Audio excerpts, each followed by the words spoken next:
Henry, I don't think he'll be sacked before Christmas, though. I don't think that he will, because Daniel Levy knows if he sacks him, that's another failed manager. That's how many managers in 20 years that he's got rid of within, like you said, that'd be the 15th months. manager. Yeah, there you go. Here 5 years, bearing in mind. I think he's got to hold on to him, and that's the only reason why I'm saying don't sack him. You got to see it out and see if somehow he can get better. Somehow he can. At what point, wake Pat, up? We're 11th, right?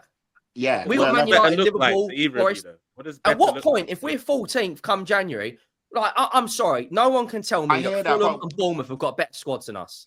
But what's the point of, like, there's no point of trying to sack a manager to hopefully get into the top 4, because when we get into the top 4, we don't do nothing with it. It's not it's not even about that. It's about having an organised back 4. I hear that. We're bloody more open than Astrid fucking Wet. We are spread wide. Our back line is non-existent, mate. It's non-existent. It's mental. Like the way Chelsea That's a red card. That's a red card. Yeah. You got to take us. You got to throw him in the sin bin. Yeah. We'll red card it right now. Honestly, I've had enough of this. It's rinse, cycle, repeat. We're the same. No. We're in a washing machine going round and round and round and round in circles. And the ticket prices will go up. There'll be more kits launched than bloody Sports Direct on Black Friday. It's a joke. It's an absolute joke. That's the thing. The football's secondary or thirdary here, and that's the problem. And this is why, 10 years ago, I was saying Levy out, and so many people are now cottoned onto it. The guy's not about football whatsoever.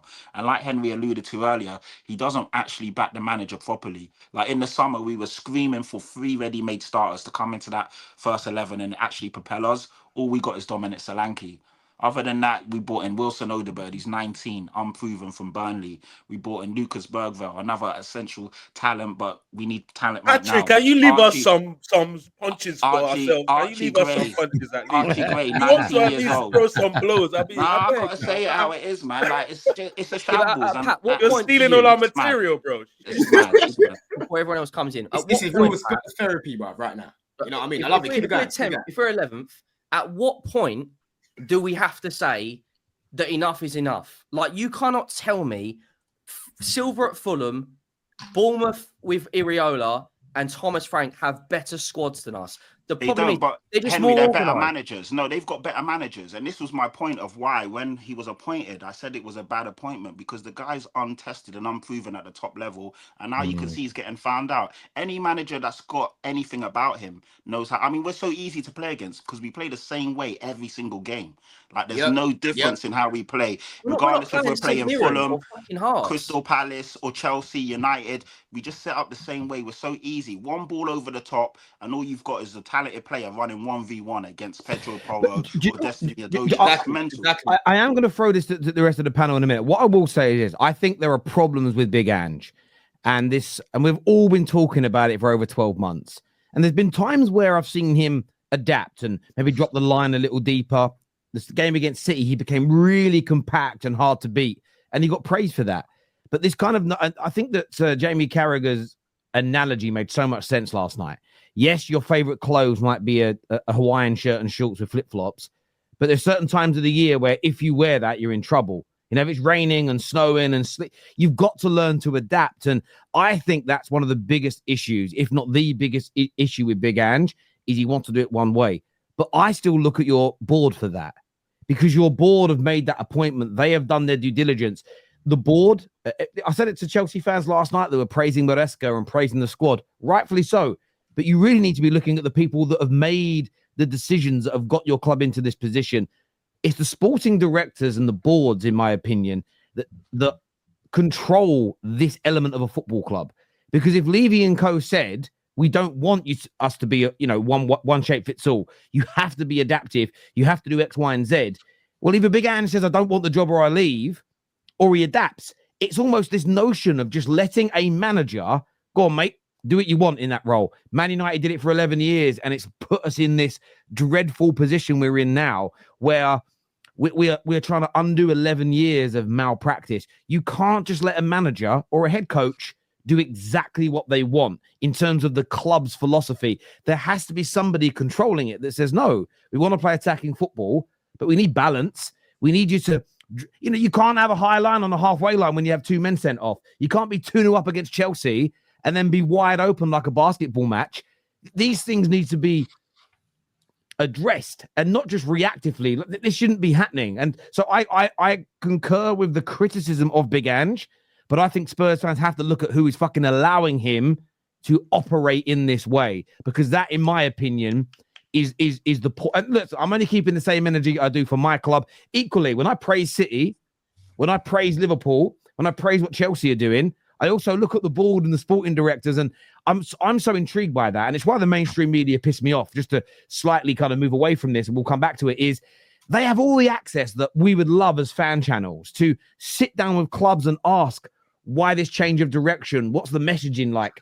How have you selected the new manager? How do they work alongside your sporting director?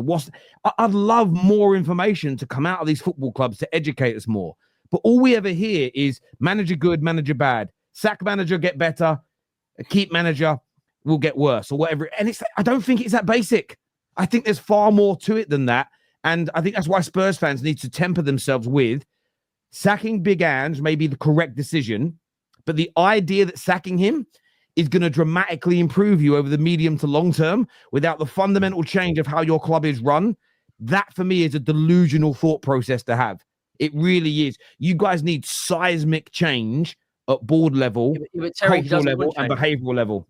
He doesn't want change. The stadium generates more money on a match day than any. I think the only team, I saw it earlier on Twitter, is Real Madrid that earn more on a match day. We're taking 1.25 million a match day. Why on earth would he change things?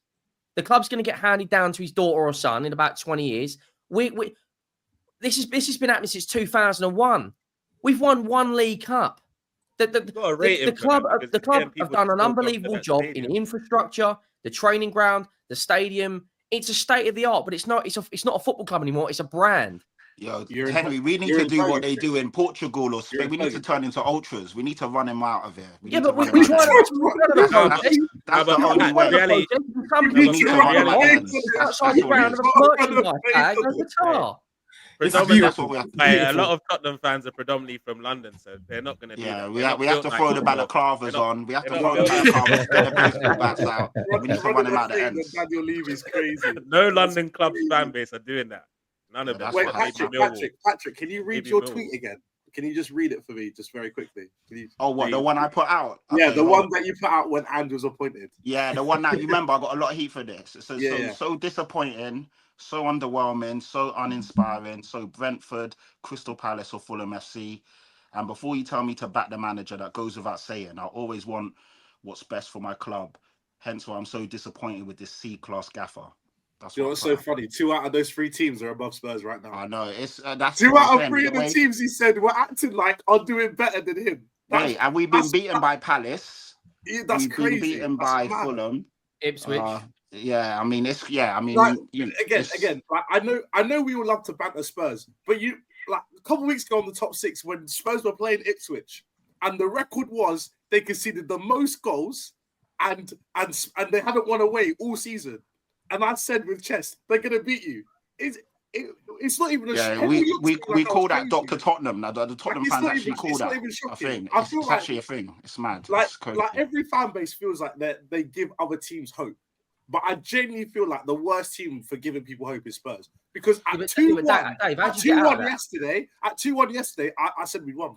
As soon as we scored 1 goal, I was like... As soon as Sancho scored that, I knew he was in trouble. Yeah. Bro, we went 2-0 down. You blame Ange for that Sancho goal, though. You blame Ange for that. That's the players, bro. No, it was Sancho goal. Maybe everything else that transpired, but the Sancho goal. Kunle, it goes back to basics. If Ange actually sets the midfield up properly, you don't see Sancho in acres of space. I can't remember a game in my life where Sancho's had that much time and that much space. And he's a very good player. Of course, he's going to sooner or later pick the right option or slot the ball away. And don't get me wrong, that was a fantastic finish. He put that the only place the keeper couldn't get it. But how many times was Cole Palmer in acres of space? One of the best players in the world right now. Sooner or later, of course, he's going to do what obviously we don't want him to do and damage us. The guy's crazy. And even if you see that, Kunle, and you know that it's happened, react and make changes. Pull someone to the side. Tell one of the players to go down and fake an injury so you can have a tactical timeout. But I've never seen this guy manage a game. Never. As much as you get onto Arteta about the dark arts, or you get onto these guys know how to manage a situation. This guy's awful. He's absolutely shit. Can I go to the super chat here? I want to throw this out to the panel. It says, criticize Ange all you want, fine and dandy, but you gave away 2 funny penalties when Chelsea was just going away from the box. No manager can sort your club's mentality. I disagree with that to a degree. Yes, obviously some of the players made silly mistakes, but that's in isolation. We're looking at the whole 15 games, and there's been so many times where Ange has made mistakes and got it wrong. And if you take it back to last year, and I mean, if you look at the stats, and I've got them here as well, funny enough, since the Chelsea game last year, you get documented today, yeah, mate. Like, here's what I made earlier. I had to write it all down. I had to get it out. So listen to this. From the Chelsea game last year at home to the Chelsea game this year at home, that's 43 games. We've played 43, won 18, drawn 6, lost 19. We've scored 83 goals. We've let in 71 goals. We've made 60 points. Again, that's mid-table form. So it's not just that Chelsea game alone, whoever said that, and respect to you in the comments, but we watch our team week in and week out, obviously home, away, at home. We've seen it, and the guy's just not set up to manage in the Prem. And unless he changes drastically, this team's it's done for. And of course, like, you know, no Spurs fan is deluded. None of us expect or, think that we should be fighting, winning leagues and this and that. But we're good. We're good enough. That's a crazy statement. Most of the Spurs fans, okay, let me you know one of your Nigerian brothers already. Yeah, most of the Spurs fans think and know where we're at. But we're definitely better than this. So speaking of Spurs fans, though, Kunle, I do want to ask, how is my favourite Tottenham Queen doing? Part of course, your channel, bro, because I didn't see the content yesterday, but I always feel and worry about her at times like this. Hey, Terry, you should be very worried. I'm not going to lie. Because she was bouncing off the in the studio, 2-0 up, we're the best, this, that. 2-1, her tone started to change a little bit. At 40, she was sitting on the floor cross-legged at this time. We got very comfortable chairs. In the studio. It's amazing.